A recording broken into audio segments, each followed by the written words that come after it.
महावितरणच्या शॉकिंग कारभाराविरोधात शेतकरी आक्रमक. आपले SP न्यूजमध्ये स्वागत आहे. कोल्हापुरात उन्हाचा पारा वाढला असतानाच आता महावितरणच्या मनमानी कारभारामुळे शेतकऱ्यांचा पाराही चढला आहे. अघोषित वीज कपात आणि लो व्होल्टेजच्या त्रासाला कंटाळून आज कोल्हापुरातील ताराबाई पार्क येथील महावितरण कार्यालयावर शेतकऱ्यांनी धडक दिली.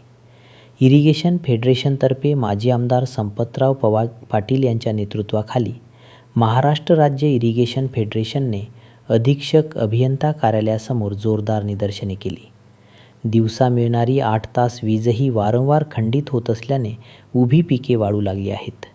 कमी दाबामुळे मोटार पंप जळणे, स्टार्टर खराब होणे आणि पाईपलाईन फुटणे यामुळे शेतकऱ्यांचे मोठे आर्थिक नुकसान होत असल्याने ही निदर्शने करण्यात आली.